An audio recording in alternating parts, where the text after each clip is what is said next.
ಎಲ್ಲರಿಗೂ ನಮಸ್ಕಾರ. ವೇದಿಕೆಯ ಮೇಲೆ ಹಾಸನರಾಗಿರ್ತಕ್ಕಂಥ ಎಲ್ಲ ಗಣ್ಯಾತಿ ಗಣ್ಯರೇ, ವೇದಿಕೆಯ ಮುಂಭಾಗದಲ್ಲಿ ಹಾಸನರಾಗಿರ್ತಕ್ಕಂಥ ಎಲ್ಲ ಆಹ್ವಾನಿತ ಬಂಧುಗಳೇ ಹಾಗೂ ಹಿರಿಯ ಕಲಾವಿದರು, ನೃತ್ಯ ಕಲಾವಿದರು,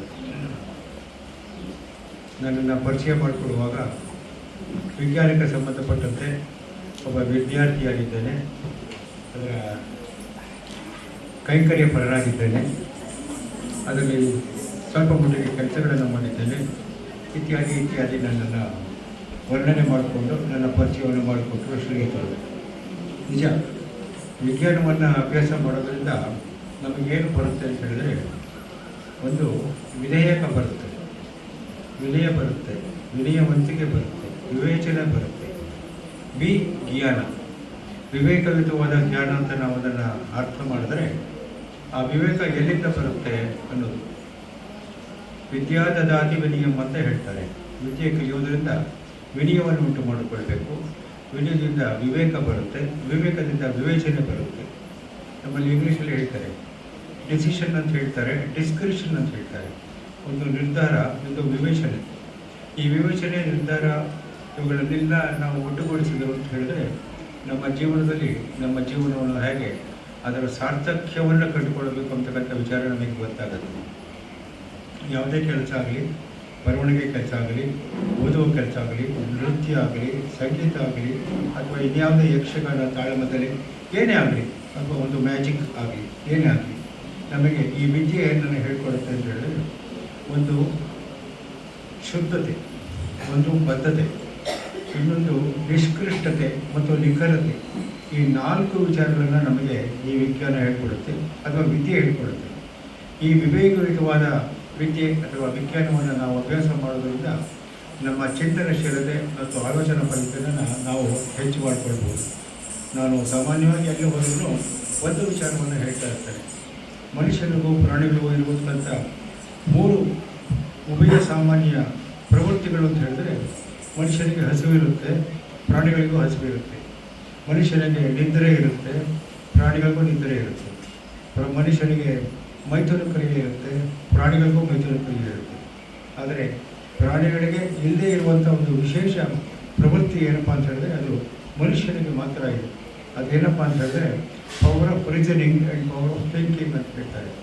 ಆಲೋಚನಾ ಪರತೆ, ಚಿಂತನಶೀಲತೆ. ಈ 2 ವಿಚಾರಗಳು ಇರೋದರಿಂದಲೇ ಇವತ್ತು ನಮ್ಮ ಕುಮಾರ್ ಪರ್ಫಾರ್ಮಿಂಗ್ ಆರ್ಟ್ಸ್ ಸೆಂಟರ್ ಅಂತ ಸಂಸ್ಥೆ ಆಗಿರೋದು, ಗಾನಭಾರತಿ ಅಂತ ಸಂಸ್ಥೆ ಆಗಿರೋದು, ನಾದಬ್ರಹ್ಮ ಸಂಗೀತ ಸಭೆ ಅಂತ ಆಗಿರೋದು, ಬೇರೆ ಬೇರೆ ವಿವಿಧ ಅಕಾಡೆಮಿಗಳಾಗಿರೋದು, ಬೇರೆ ಬೇರೆ ಸಂಗೀತ ನೃತ್ಯ ಸಂಘ ಸಂಸ್ಥೆಗಳಾಗಿರೋದು, ಸಂಗೀತ ಕಾರ್ಯಕ್ರಮಗಳಾಗೋದು, ಬ್ರಹ್ಮೋತ್ಸವಗಳನ್ನು ಮಾಡೋದು, ಗಣಪತಿ ಹಬ್ಬಗಳನ್ನು ಮಾಡೋದು, ಇವು ಪುರಾಣಗಳು ಯಾವುದೂ ಮಾಡೋಕ್ಕೆ ಹೋಗಲ್ಲ. ಈ ವಿವೇಚನೆ ಮತ್ತು ಆಲೋಚನಾ ಪರತೆ ಇರೋದರಿಂದಲೇ ವಿದ್ಯೆಯಿಂದ ನಾವು ಕಲ್ತಿರೋದ್ರಿಂದಲೇ ವಿವೇಚನೆ ಮತ್ತು ವಿನಯವಂತಿಕೆ ಇತ್ಯಾದಿಗಳನ್ನು ನಾವು ಕಲಿತಿರೋದ್ರಿಂದ ಈ ಎಲ್ಲ ಕಾರ್ಯಕ್ರಮಗಳು ನಡೆಯುತ್ತೆ. ಈ ಒಂದು ನಿಟ್ಟಿನಲ್ಲಿ ಬದ್ಧತೆ, ಶುದ್ಧತೆ, ಈ ಏನಿದೆ, ನಾನು ಮೊದಲಿಂದ ಹೇಳಿದೆ, ಈ 3-4 ಅಂಶಗಳ ಒಂದು ಮೇಳೈಕೆ ಇವತ್ತು ಕುಮಾರ್ ಪರ್ಫಾರ್ಮಿಂಗ್ ಆರ್ಟ್ಸ್ ಸೆಂಟರ್ ಸಂಸ್ಥೆಯಿಂದ ಇವತ್ತು ನಡೀತಾ ಇದೆ. ಅಲ್ಲಿ ಕಲಿತಕ್ಕಂಥ ನೃತ್ಯ ಯುವ ಕಲಾವಿದೆಯರು ಅವರ ಸಿದ್ಧತೆ, ಬದ್ಧತೆ, ಶುದ್ಧತೆಗಳನ್ನು ಮನಸ್ಸು ಮಾಡಿಕೊಂಡು, ಯಾಕೆ ಅಂತ ಹೇಳಿದ್ರೆ ಡೆಡಿಕೇಶನ್ ಇರಬೇಕು, ಡಿವೋಷನ್ ಇರಬೇಕು, ಡಿಟರ್ಮಿನೇಷನ್ ಇರಬೇಕು. ಈ 3 ತ್ರೈಕ್ಯಗಳ ಒಡಂಬಡಿಕೆ ಈ ನೃತ್ಯದಲ್ಲಿ ನಾವು ಕಾಣ್ಬೋದು. ಇವರು ಈಗಾಗಲೇ ನಮ್ಮ ಡಾಕ್ಟರ್ ಕುಮಾರ್ ಅವರು ಈಗಾಗಲೇ ಹೇಳಿದಂತೆ ಸಾವಿರಾರು ಜನ ವಿದ್ಯಾರ್ಥಿಗಳು ಇಲ್ಲಿ ಬಂದು ನೃತ್ಯ ಪ್ರದರ್ಶನ ಮಾಡಿದ್ದಾರೆ. ನೂರಾರು ಜನ ಗುರುಗಳು ಬಂದು ಇದೇ ವೇದಿಕೆಯ ಮೇಲೆ ಶಿಷ್ಯರಿಗೆ ವಿದ್ಯೆಯನ್ನು ಕಲಿಸಿಕೊಟ್ಟಿದ್ದಾರೆ. ನಿಜವಾಗಲೂ ಈ ದಿನಗಳಲ್ಲಿ ಕುಮಾರ್ ಅವರ ಒಂದು ಸಿದ್ಧತೆ, ಬದ್ಧತೆ, ಶುದ್ಧತೆ, ಆ ಇನ್ವಾಲ್ವ್ಮೆಂಟ್ ಅಂತ ಹೇಳಿದರೆ ಇವತ್ತು ನಾನು ಬಹಳ ಮೆಚ್ಚಿಕೊಂಡಿದ್ದೇನೆ. ಅವರ ಕೆಲಸ ಕಾರ್ಯಗಳನ್ನು ನಾನು 10-15 ವರ್ಷಗಳಿಂದ ನಾನು ಕಂಡುಕೊಳ್ಳುತ್ತಾ ಇದ್ದೇನೆ.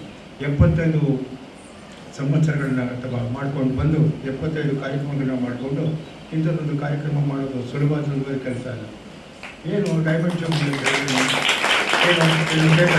ಫೈಲೆ ಅಥವಾ ಅದಕ್ಕೆ ದಪ್ತರಗಳೇ ಏನು ಖಂಡಿತ ಅಲ್ಲ. ನಾನು ಮೊದಲೇ ಹೇಳಿದ್ರಲ್ಲ, ಸಿದ್ಧತೆ, ಶುದ್ಧತೆ, ಬದ್ಧತೆ ಈ ಎಲ್ಲವೂ ಇರಬೇಕು. ಈ ಎಲ್ಲವೂ ಈ 4 ಉತ್ತಮ ಅಂಶಗಳನ್ನು ಶ್ರೀಮಾನ್ ಕುಮಾರ್ ಅವರು ತಮ್ಮಲ್ಲಿ ನಾವು ಅಳವಡಿಸ್ಕೊಂಡದ್ದು ಮಾತ್ರವಲ್ಲದೆ ತಮ್ಮ ಶಿಷ್ಯರಿಗೂ ಕೂಡ ಇವತ್ತು ಅದನ್ನು ಅಳವಡಿಸ್ಕೊಳ್ತಾ ಪ್ರಯತ್ನ ಮಾಡ್ತಾ ಇದ್ದಾರೆ. ಹೀಗಾಗಿ ಕೇವಲ ನೃತ್ಯ ಪ್ರದರ್ಶನಗಳನ್ನು ಮಾತ್ರ ಮಾಡೋದಲ್ಲದೆ ಬೇರೆ ಬೇರೆ ಕ್ಷೇತ್ರದಲ್ಲಿ ಸಿದ್ಧಿ ಸಾಧನೆಗಳನ್ನು ಮಾಡಿರ್ತಕ್ಕಂಥ ಸಾಧಕರನ್ನು ಗುರುತಿಸಿ ಅದು ಇದೇ ವೇದಿಕೆಯಲ್ಲಿ ಬಂದು ನನ್ನಂಥವರಿಗೆ ನಾನು ಮಾಡಿರ್ತಕ್ಕಂಥ ಕೆಲಸ ಇರ್ಬೋದು. It may be an out of achievement.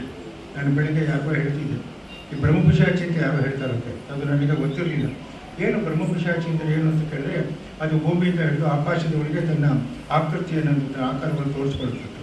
ಅದು ನೋಡಿದವ್ರಿಗೂ ಹೇಳಿದವ್ರಿಗೂ ಗೊತ್ತಿಲ್ಲ, ನಾನು ಕೇಳಿದವರು ನನಗೂ ಗೊತ್ತಿಲ್ಲ.